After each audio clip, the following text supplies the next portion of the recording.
I want to set down the recent events in my life because I'm afraid that this may be my last chance. To begin with, my name is Leon Cowles. I was born in Provo, Utah, although I have lived most of my life here in Portland, Oregon. I've been rather an intelligible person, preferring books and video games to basketball and football. The grades in school, I was a loner. I had a few, if any, friends in middle and high school. I began to read my fantasy novels and mid-occult books. At first, it was just Wiccan fluff that, if anything, keeps people from learning anything real importance of historical accuracy. Eventually, I got into something more intelligent and orthodox literature, such as carefully documented paranormal experience and well-researched Kabbalic lore. In college, in that Institute of Jewelry Technology in Paris, Texas, my reading to Poe, Burgs, and Lovecraft, I had learned a bit of Hebrew and Latin. To be able to read some of the occult books, whose English transitions I didn't trust. I also learned that Phoark and Arabic alphabets are better to understand various magical symbols. After returning home and finding a job as a jeweler and a local reseller, I started taking very long walks in my spare time. I always felt the place of society and hiked through the local forests and mountains to be alone. The more isolated, untouched, the better. The Pacific Northwest is fortunately the rich in the forest and in the wild areas to wander my heart's content. Over time, I became adept at finding excellent locations, sometimes shockingly close to civilization. Yet somehow I noticed that everyone who passes by.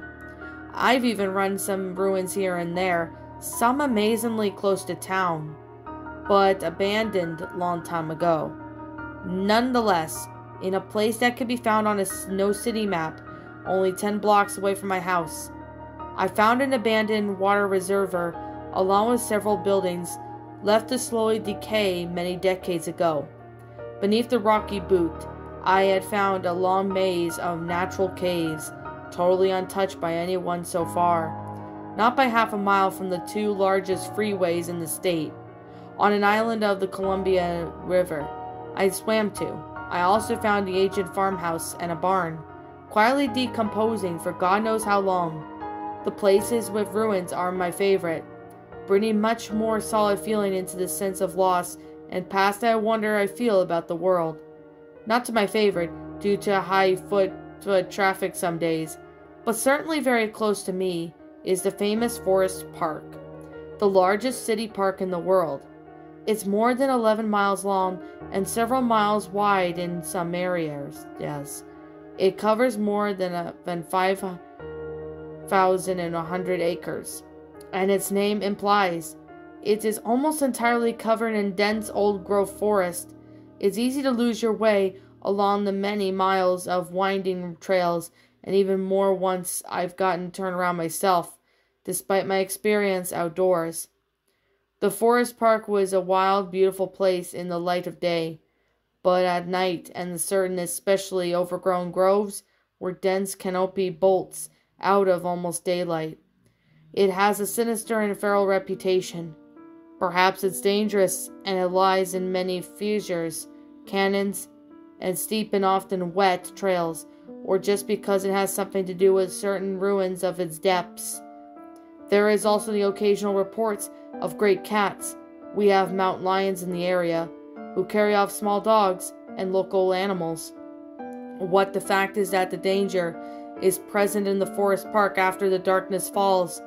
Once every few years, a body or two is found by hikers or their dogs, often old, practically eaten, and badly decomposed. I remember in 1999, they found a number of bodies arranged in some kind of strange diagram over several hundred feet.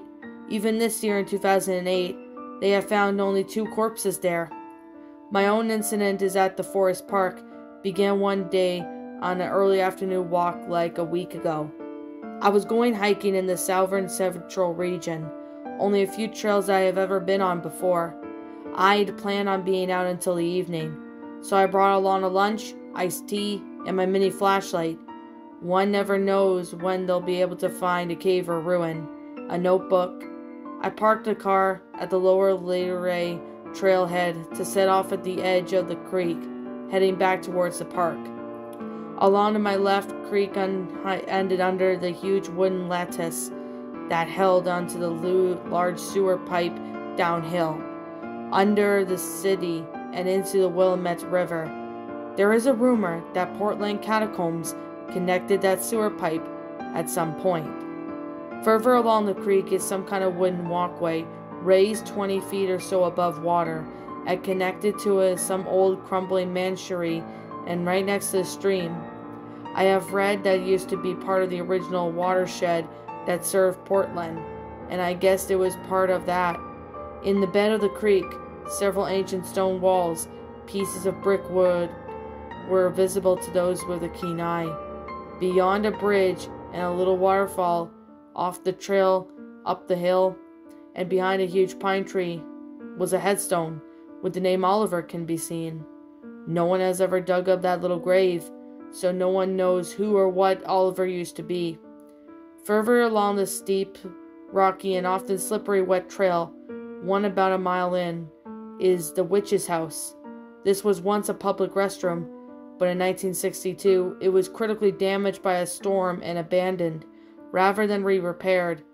It's now by far the best known and most recent ruin of the forest park, as its stone walls and foundation of the small house built into the sides of the steep hill. The two basement rooms loomed cold, empty, and reeking of urine and pot, although the long open wall facing the trail and creek. At either side of the house is a stone staircase, leading to the large single room above. I climbed the stairs and looked through the open doorway to see what I would find today. The witch's house has a very bad reputation after dark, and its nickname for a reason. It's said about witches and strange cults perform bizarre rituals here. It's strange, although everyone knows about it. Nothing is done to prevent it, but I guess there's no cop wants to hike like this at night, along the dangerous trail without a goddamn reason, especially when it would be difficult, if not impossible, for backup to be called in. Under in 20 minutes, the tall hills on its side of the valley that also seem to have confounded a way of disrupting radio signals and cell phones in the area, so there isn't even a guarantee that you'd be able to get a call out. When I looked and I saw the cultists had been busy that night before, a red chalk diagram of a Kabbalistic origin still lay on the floor. A dozen burnt candles lined its perimeters, and now dried garnet-colored fluid that was splattered on the floors and walls. Amazingly, anyone who frequents this part of the park will know that this isn't a rare occurrence. Outside of the circle, near the corner of the room, was written in some Hebrew symbols, arranged what appeared to be some kind of appeal or prayer. I carefully sat down what was written, and after a few words, I took a bit of time to translate. As best I could, with my limited knowledge of Hebrew, the symbols were written on the walls. It said roughly, "We represent an offering, sacrifice of blood in respect. Fear to you, mighty Quipulf, may your hunger and anger be appeased and satisfied." The Quipulf, in the Kabbalic lore, the demons are utterly alien to this universe. They are neither truly alive or dead by our standards, and seem to be ruled by different laws and physics ran our own. According to the lore, they existed before this world or universe began being destroyed during their creation of ours. To things of this world, they are utter magnificent evil, insane hatred, and blasphemy given, although they were said to be mutable in nature, that even attributed in forums may be inaccurate. Most Kabbalists say that they're only a myth, representing a sin, and the few others believe in them, the Aleister Crowley, would never try to bargain or make pacts with them, for they are comprehend to no alliance, and seek only to destroy and consume truly living things. I wish now they had taken the legends of the Quebuff more seriously, but I thought of them as only as legendary monsters like dragons and Dinjin. After writing down that strange appeal, I continued on, up the hill, away from the strange and evil little stone house. I walked for miles, winding its way through the hills and forest, and enjoying the quiet solitude of the day. Eventually I became hungry and left the trail, slipping in between the bushes and undergrowth. I moved about 50 feet away from off the trail and into a little clearing and sat down and ate. While eating my lunch and sandwiches and iced tea, a strange thing happened. Something large moved into the vegetation, maybe 40 feet away, off to my left. Thinking it was a dog or a deer, I stood up to look but saw nothing. A moment later the commotion began again, and I could now actually see the plant life being shoved aside to hear leaves and twigs being crushed. Whatever was making the noise had to be at least large as a human, but I couldn't see the thing at all. It seemed to be moving in a helical pattern, circling behind me and getting closer. Maybe after 2 minutes, the noise had moved to about a 90-degree arc, and it was now behind me and 30 feet or so less away. It was still sounded quite large and still totally unseen, despite the plant life being no more than a few 3 feet away.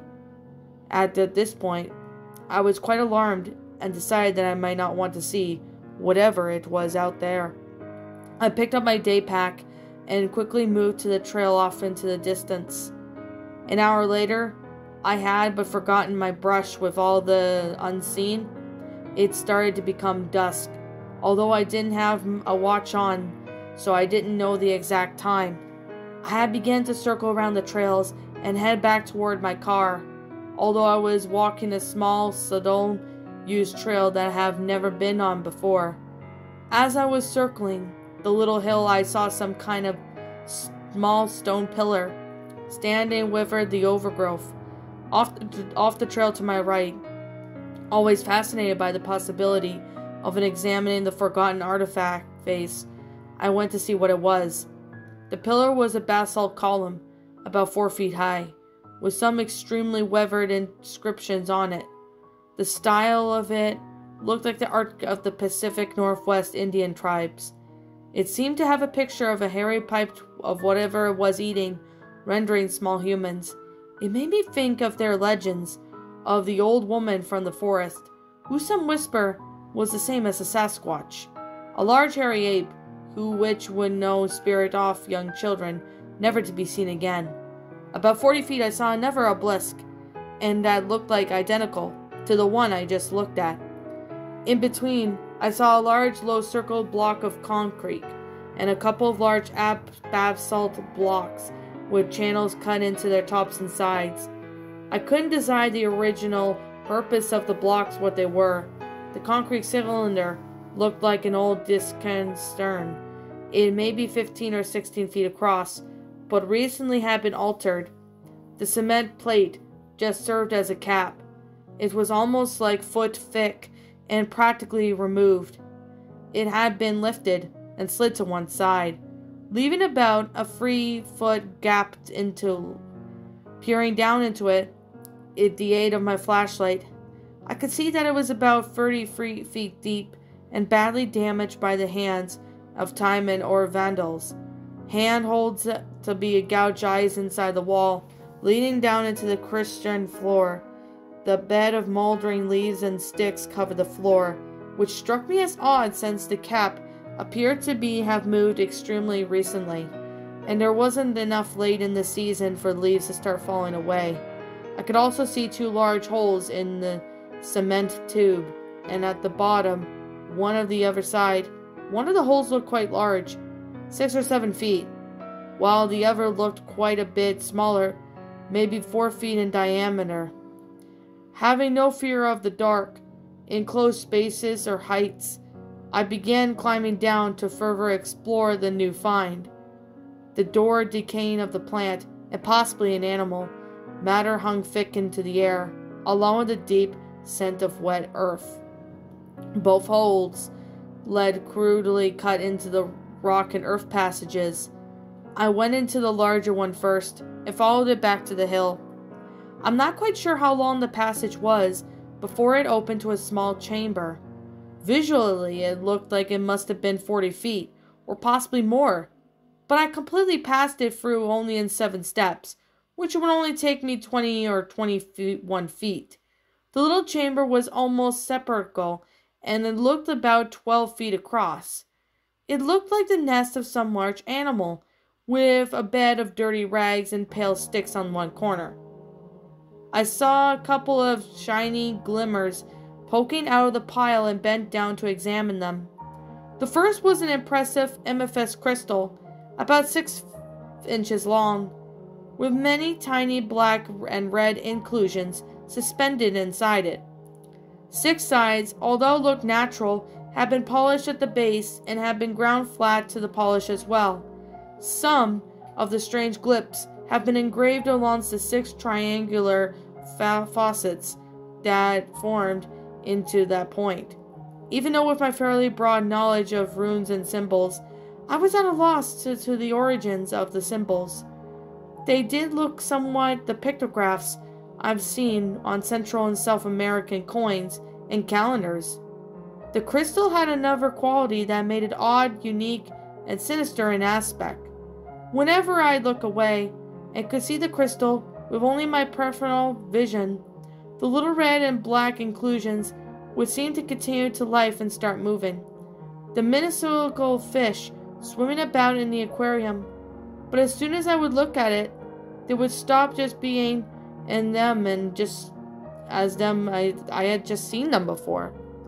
As a jeweler, I had seen a number of exotic techniques for creating illusions in gemstones.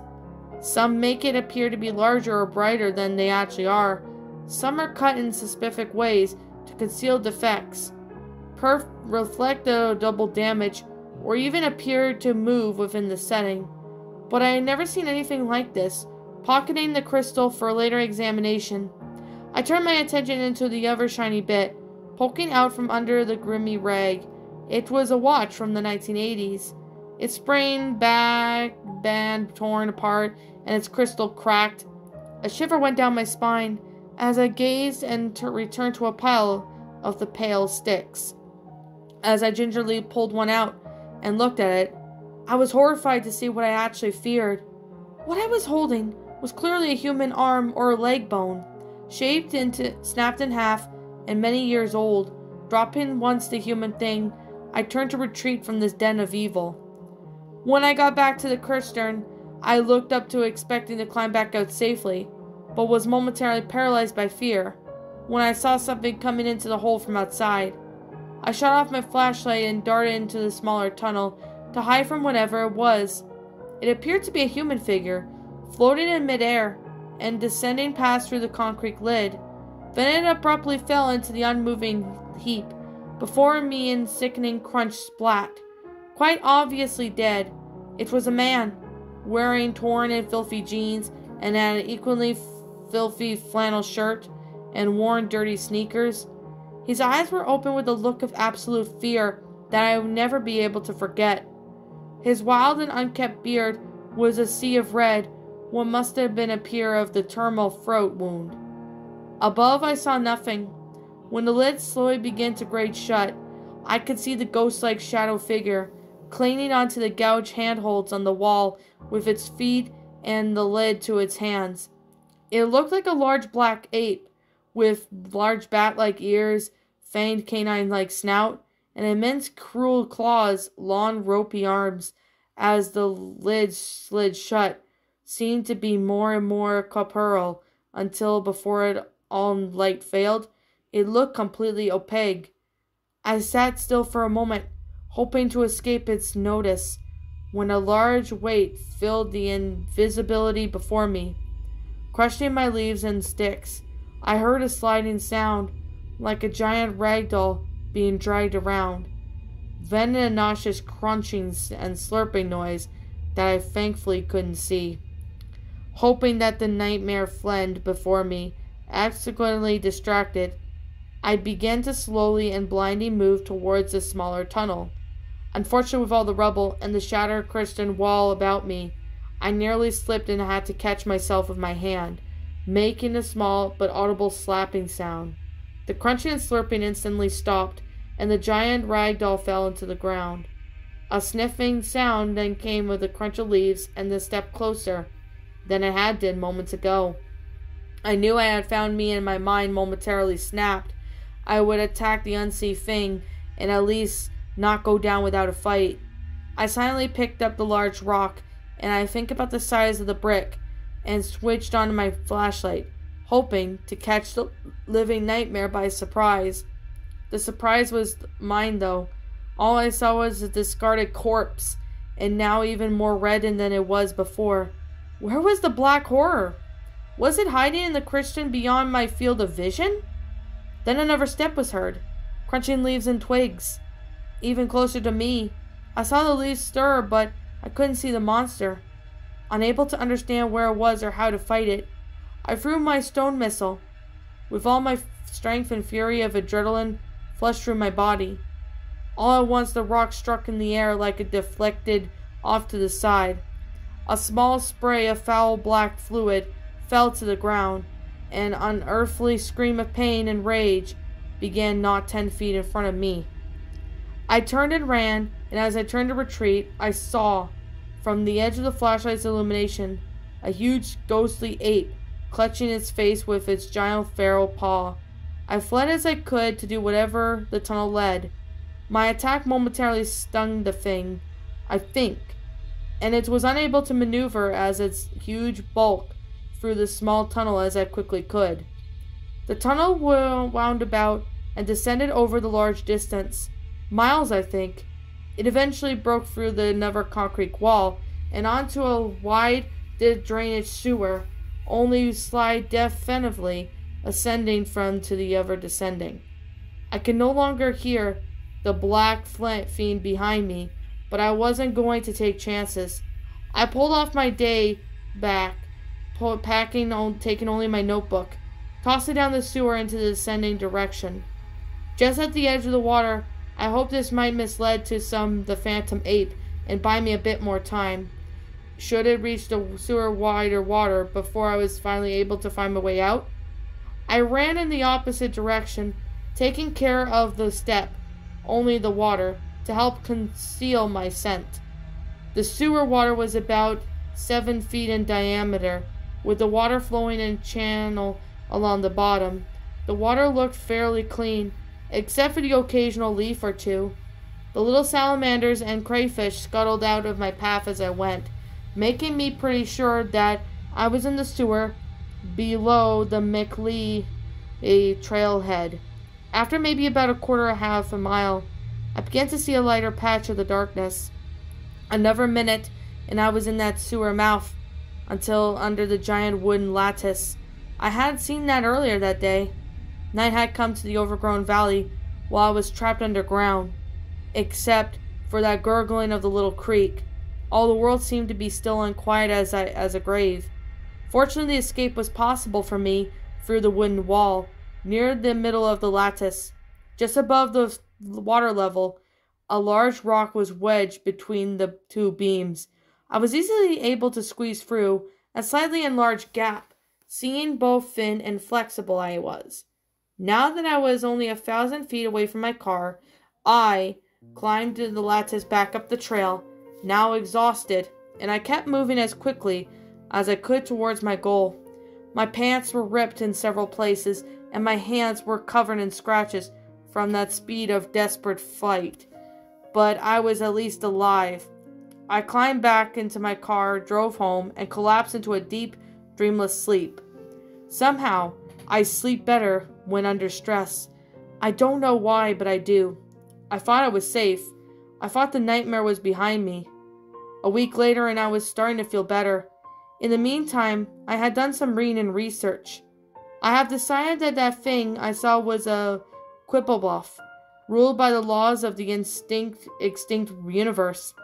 It seems that it reacts to light differently, being visible in the darkness rather than light.